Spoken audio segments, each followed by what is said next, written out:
Don't come to your sister's wedding." Upon hearing my mother's words, I was terribly shocked. Why can't I, her sister, attend?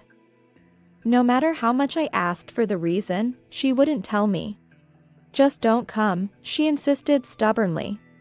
Feeling something suspicious about my mother's emphasis, I secretly went to the wedding venue on the day of my sister's wedding to peek inside. Then, I saw an unexpected person sitting next to my sister, who was in a wedding dress. It was at that moment I finally understood why my mother had said such things. Jessica Hansen thought, "I see, that's how it is." Muttering bitterly in my mind, I resolved to turn their happy married life into a hell they deserved. I am Jessica Hansen, a 30-year-old office worker. I've been married to Kevin, who is 3 years older than me, for 5 years. His father is a wealthy businessman who runs several companies. And Kevin was in charge of one of the subsidiaries. His work has been very busy, especially in the last 2 years. And he hardly comes home half the week.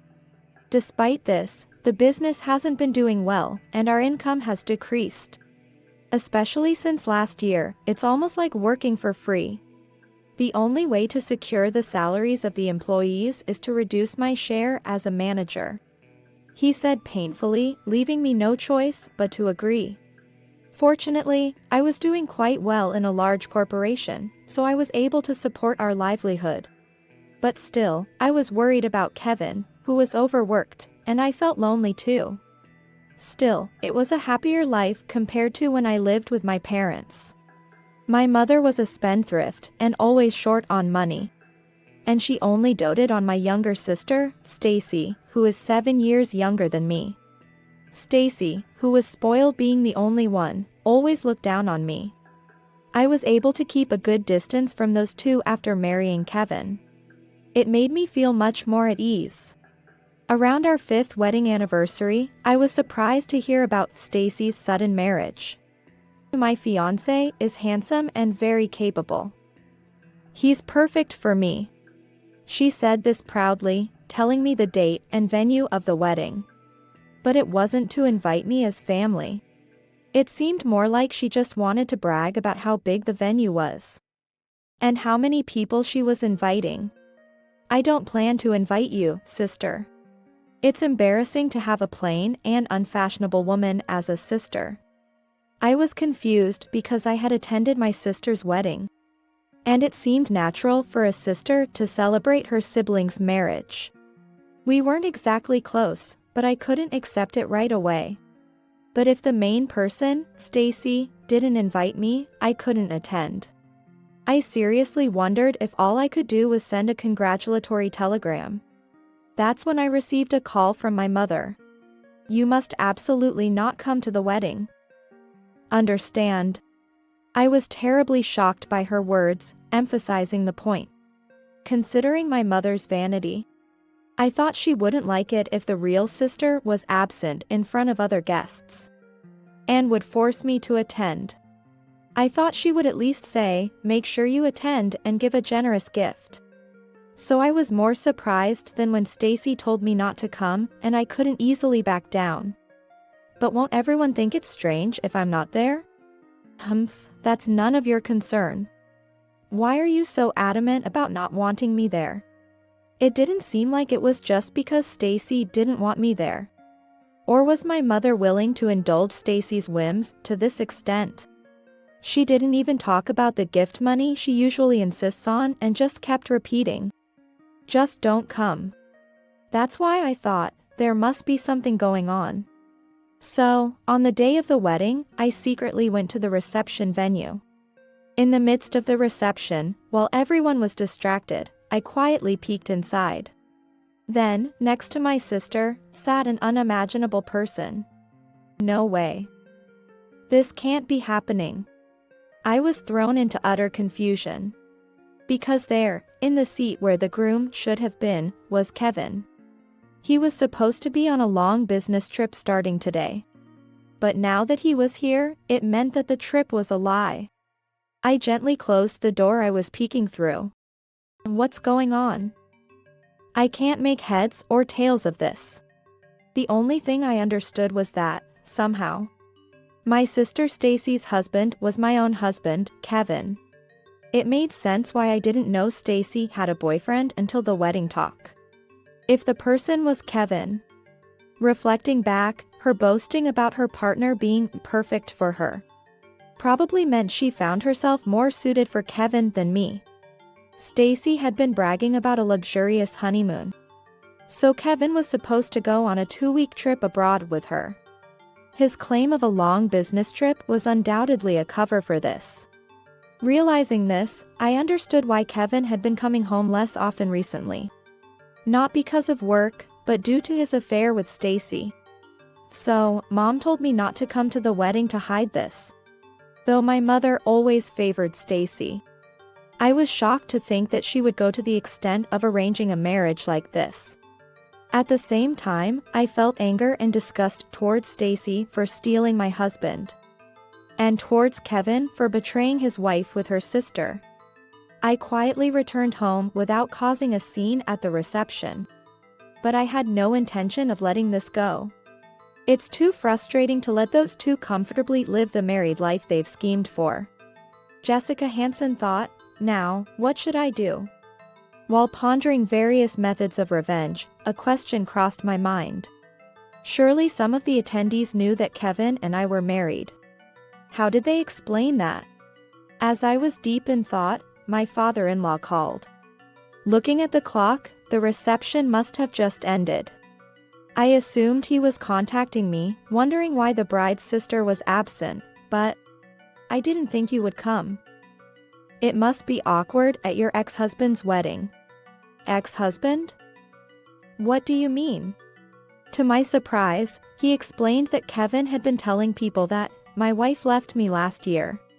Though I only heard from Kevin that you two had split up. My father-in-law had always treated me like his own daughter. Kevin probably couldn't badmouth me too harshly to him. But he had told his friends and colleagues that the divorce was my fault. According to him, I was a spendthrift who cheated, and finally left him with a divorce paper. As a result, the marriage appeared to the invited guests as the sister supporting her brother-in-law wounded by his own sister, leading to their marriage. I heard this story as how the bride and groom met at the reception. But I couldn't believe you would do such a thing. That's why I wanted to hear the truth from you. I explained everything to my father-in-law, feeling grateful that he believed me. After talking to him and having a good night's rest, I felt somewhat calmer the next morning. First, I need evidence that those two can't talk their way out of. Fortunately, or rather unfortunately, Kevin is currently on his honeymoon. Pretending it's a business trip. I decided to gather as much evidence as possible before he returns. In the meantime, I checked my family register at the city office. To my astonishment, it turned out that I was never officially married in the first place. I then remembered the moment we were supposed to submit our marriage registration. Jessica is busy on weekdays, right? I have a flexible schedule, so I'll submit it. But they accept it on weekends or evenings, too. Let's go together. No, then my schedule might not match. Just leave it to me. I had trusted Kevin's words and handed him the completed marriage registration form. But it seems he never submitted it and just discarded it. Yet, Kevin didn't hesitate to dip into our supposed shared assets. Kevin had clearly been using our shared finances. In my investigations, I discovered that the $40,000 I had been saving for our retirement had been embezzled without my knowledge, making me believe we were married while behind my back. He was having an affair with my sister and even took money. This realization reignited my anger. Meanwhile, the evidence against those two steadily piled up. I reaffirmed my goal: I'll give them a hellish married life they deserve. On the day Kevin and Stacy returned from their trip, I went to the station with my father-in-law to greet them. I asked my father-in-law to stay hidden while I greeted them alone. Noticing me, Kevin's face showed a moment of shock before remembering Stacy beside him. And his expression turned to one of alarm. Ah, It's not what it looks like. I just happened to meet Stacy there. It was really a business trip. I see. Is that how you've been deceiving Jessica all this time? What? Dad, why are you here? Kevin was taken aback seeing my father-in-law suddenly emerge from behind a pillar. I glared at my sister, standing dumbfounded next to him. Stacy, come with us to the house. Oh, and I've called Mom over too. Seemingly frightened by my assertive tone, Stacy quietly complied. My mother, who I had called earlier, arrived at our house. And I began to speak calmly in front of everyone. First off, I know everything about you, Kevin and Stacy. Kevin, you started staying away from home 2 years ago, saying you were busy with work. But it was because you were dating Stacy, right? That is. And from last year. You stopped contributing to our household because you got engaged to Stacy, right? You didn't want to use our living expenses for the wedding costs? Also, you withdrew all the savings I had accumulated. ah, So, that was found out too. Though he looked disgruntled, he admitted it easily, which was somewhat anticlimactic. Probably because, having married Stacy, he had no intention of living with me any longer. He might have thought it was pointless to make excuses if it was all going to come out anyway. So what? Don't make a fuss, you income-bragging old lady. If that's what you think, why did you marry me? Oh, it was just a de facto marriage, actually. Because you earn a high salary. I thought if we acted like we were married, you'd handle the living expenses. Kevin, smirking without a hint of remorse, was completely ridiculing me. So, you never filed the marriage certificate because you never loved me at all. yeah, I didn't want to tarnish my family register with someone like you. My suitable marriage partner is only a young and pretty girl like Stacy. Following Kevin's gaze towards Stacy, I saw her smirking just like him. You must be so jealous, sister. Marrying Kevin makes me a company president's wife. Someone ugly like you would never find such a good catch again. Hey, don't say that. Compared to Stacy, most women don't stand a chance. Even at this point, these two showed no remorse for deceiving me or spreading lies about the divorce being my fault. And my mother, she just watched them with a smile. Not only I but also my father-in-law was trembling with anger, but they seemed oblivious. I decided to dampen their newlywed spirits. Kevin, Stacy, I will be claiming damages from you both. Including the savings Kevin embezzled, at least $60,000 from the two of you. Huh? We weren't actually married, remember? Can't claim compensation from a single guy. Sorry about that. Though, but you can claim damages for infidelity in a de facto marriage, you know? Huh. That was the first time Kevin showed any sign of being shaken. However, Stacy, who should also be liable for damages, still seemed unfazed. What? Kevin will be fine, right? He's the president, after all. You'll cover my share too, won't you? Hearing this, I couldn't help but burst into laughter. Hey, what's so funny? No, it's just... Do you think being a president automatically means being rich? Huh? What do you mean? A business owner doesn't get protection under the labor laws. So they're the first to feel the pinch when business isn't going well. Kevin stopped contributing to our household for Stacy. But the excuse of business difficulties he used was actually true. The subsidiary Kevin managed was the smallest. And its profits had been decreasing since he took over. My father-in-law had been watching the situation. And was feeling it was time to merge it with another subsidiary.